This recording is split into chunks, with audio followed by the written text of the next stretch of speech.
Hi friends, welcome to my channel. இப்போது நம்ம பார்க்க போகிறது English question paper, previous year English question paper.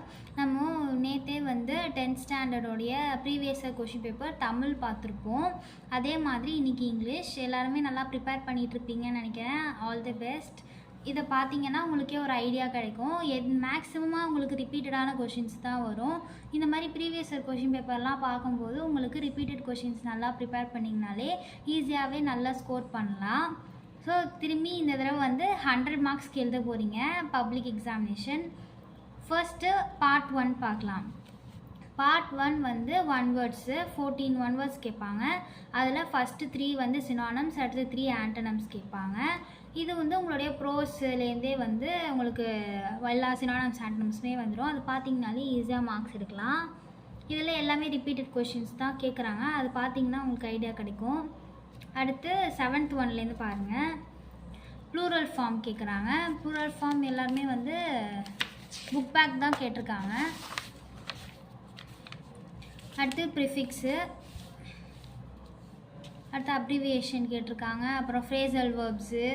Phrasal verbs book back தான் கேட்டிருக்காங்க. மேக்ஸிமம் புக் பேக் தான் கேட்பாங்க. மேபி சான்ஸ் இருந்தால் க்ரியேட்டிவ் கேட்குவாங்க, இல்லைன்னா புக் பேக் தான் வரும்.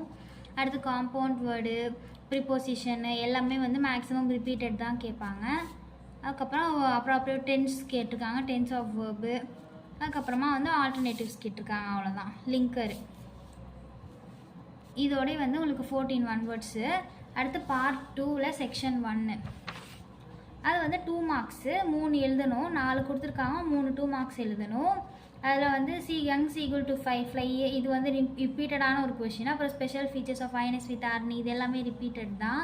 அப்புறமா what did Aditya offer Sanyal இதுவுமே ரிப்பீட்டட் தான்.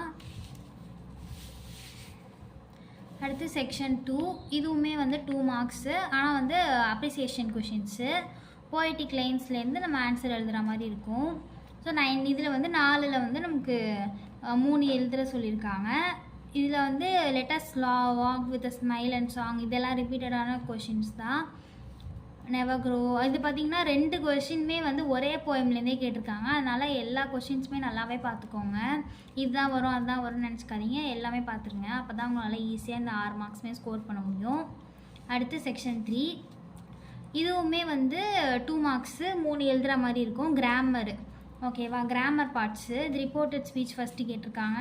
அடுத்து அதர் வாய்ஸ் இது ரெண்டுமே கண்டிப்பாக வரும். இது எல்லாமே எல்லா கொஷின்ஸையுமே நல்லா படிச்சிங்கனாலே நல்லா ஈஸியான அந்த 6 மார்க்ஸையுமே ஸ்கோர் பண்ணிடலாம். அடுத்து பங்க்சுவேட் த சென்டென்ஸு இது புக்கில் என்ன கொஷின் என்ன ஒரு லைன் வேணால் எடுத்து கூட கேட்குவாங்க. அதனால் எல்லாமே ஜஸ்ட் ஒரு தடவை புக்கில் இருக்க எல்லா லெசன்ஸையுமே ரீட் பண்ணிங்கனாலே உங்களுக்கு ஈஸியாக இருக்கும்.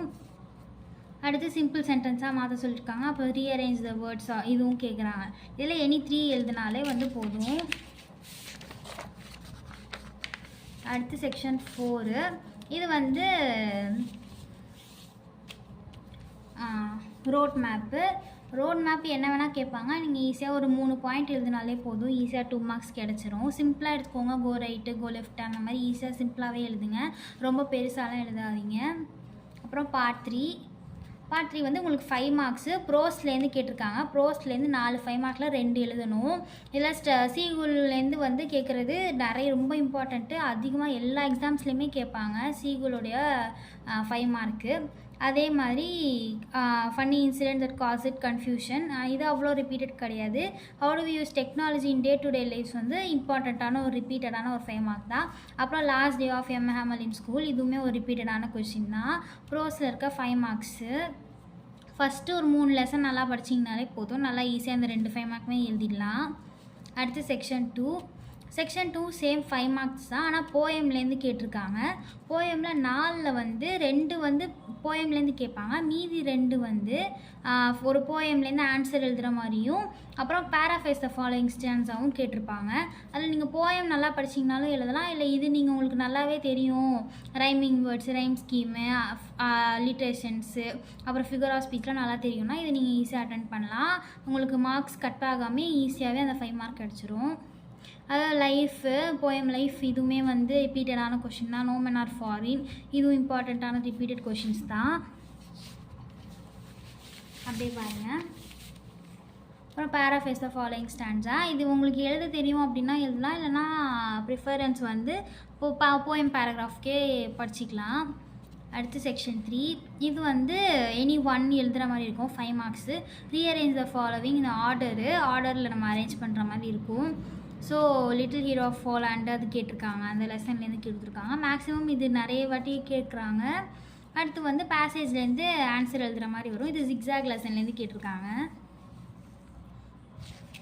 இது எனி ஒன் எழுதுனா போதும். அடுத்து any 4 of the following section 4ல் பாருங்கள், 5 மார்க்ஸு 4 எழுதுனா போதும். இதில் வந்து அட்வர்டைஸ்மெண்ட்டு, நோட்டீஸு, லெட்டரு இதெல்லாமே எழுதுகிற மாதிரி இருக்கும். இதில் வந்து ஃபஸ்ட்டு அட்வர்டைஸ்மெண்ட் என்ன கேட்டாலுமே எழுதுகிற மாதிரி ஈஸியாகவே மார்க்ஸ் வாங்கிடலாம். அதனால் அட்வர்டைஸ்மெண்ட் அட்டன் பண்ணலாம். அடுத்து லெட்டரு, இந்த மாதிரி வந்து என்கொயரி லெட்டர்ஸு, அவங்க வந்து இதுக்காக ஸ்காலர்ஷிப்காக கேட்குற லெட்டரு, இது வந்து மேக்ஸிமம் கேட்டிருக்காங்க. என்ன ஃபார்மேட்டில் கேட்டாலும் எழுதலாம், அந்த மாதிரி எழுதிக்கோங்க. அடுத்து நோட்டீஸ் ரைட்டிங் 41. இது வந்து ட்ரிப் டு பாபநாசம் கொடுத்துருக்காங்க. அது வந்து உங்களுக்கு என்ன கேட்டாலுமே நோட்டீஸ் போடுறதுக்கு தெரிஞ்சு வச்சிங்கன்னா உங்களுக்கு ஈஸியாக இருக்கும். அடுத்து பிக்சர் பார்த்து 5 சென்டென்ஸ் எழுதுகிற மாதிரி இருக்கும். இந்த தடவை இந்த பிக்சர் கேட்டிருக்காங்க. அடுத்து மேக் நோட் சம்மரி. இது நீங்கள் நோட்ஸாகவும் எழுதலாம், சம்மரியாகவும் எழுதலாம். சம்மரி எழுதுனா ஈஸியாக இருக்கும். ரஃப் காப்பி, ஃபேர் காப்பி போட்டு ஜஸ்ட் நம்பர் ஆஃப் வேர்ட்ஸ் மட்டும் எழுதினாலே போதும், ஈஸியாக இருக்கும்.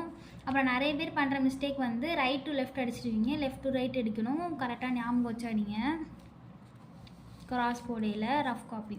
இப்போது 44 வந்து எரர் ஃபைண்ட் பண்ணுறது, ஐடென்டிஃபை த எரர்ஸு. இது 5 எழுதுகிற மாதிரி இருக்கும். அடுத்து செக்ஷன் 5. செக்ஷன் 5ல் வந்து மெமரி போயமு. இது வந்து ஐம் எவ்ரி உமன்லேருந்து கேட்டிருக்காங்க இந்த வாரி. இது வந்து மேக்ஸிமம் ரிப்பீட்டடாக இது கேட்டிருக்காங்க 5 மார்க்ஸ்க்கு. அடுத்து பார்ட் 5, பார்ட் 4 2 வந்து 8 மார்க் 2 எழுதுகிற மாதிரி இருக்கும். ஸோ இது வந்து சப்ளிமெண்ட்ரிலேருந்து 2 கேட்டிருக்காங்க. சப்ளிமெண்ட்ரியில் முலான் லெசன், இது ரொம்பவே நிறைய ரிப்பீட்டடான கொஷின் தான் முலானு. அடுத்து வந்து இது, அதுக்கப்புறம் 47. இது வந்து பேராகிராஃப் வந்து கொடுத்து இது 2ல் ஏதாச்சும் எழுதலாம். அதேமாதிரி பேராகிராஃப் கொடுத்து கொஷின் எழுதியிருக்காங்க. அதுக்கப்புறமா போயம் கொடுத்து கொஷின் எழுதுறது. இது 2ல் நீங்கள் என்ன எழுதினாலுமே வந்து ஈஸி தான், ஈஸியாகவே மார்க்ஸ் ஸ்கோர் பண்ணிடலாம். மேக்ஸிமம் ரிப்பீட்டட் கொஷின்ஸ் நிறையவே இருக்குது. இது எல்லாமே ப்ரிப்பேர் பண்ணிங்கனாலே ஈஸியாக ஸ்கோர் பண்ணலாம். பாஸ் ஆகணும்னு நினைக்கிறவங்க கண்டிப்பாக பாஸ் ஆகிடலாம். நல்ல மார்க்ஸ் ஸ்கோர் பண்ணணும்னு நினைக்கிறவங்க கொஞ்சம் எஃபோர்ட் போட்டு படிச்சிங்கன்னா சென்டம் கூட வாங்கலாம். All the best for your exams. அவ்வளோதான். தேங்க்யூ. இது போல் அடுத்தடுத்த சப்ஜெக்ட்ஸ்க்குமே வந்து நான் அப்லோட் பண்ணலாம் அப்படின்னு இருக்கேன். உங்களுக்கு வேறு ஏதாவது டவுட்ஸ்னால் கூட கமெண்ட்டில் மறக்காமல் கேளுங்க. இந்த வீடியோ பிடிச்சிருந்தா லைக் பண்ணிடுங்க. இந்த மாதிரியான யூஸ்ஃபுல்லான வீடியோஸ் உங்களுக்கு தொடர்ந்து வரதுக்கு சப்ஸ்கிரைப் பண்ணிக்கோங்க, எனக்கு சப்போர்ட் பண்ணுங்கள். மெயினாக உங்கள் ஃப்ரெண்ட்ஸுங்களுக்கு இதை ஷேர் பண்ணி அவங்களையுமே சேனலை சப்ஸ்கிரைப் பண்ண சொல்லுங்கள். உங்களுக்கு வேறு ஏதாவது சப்ஜெக்ட்டுக்கான டவுட்ஸ் இருந்தால் கூட கேளுங்க, அடுத்தடுத்த வீடியோஸில் அப்லோட் பண்ணலாம்.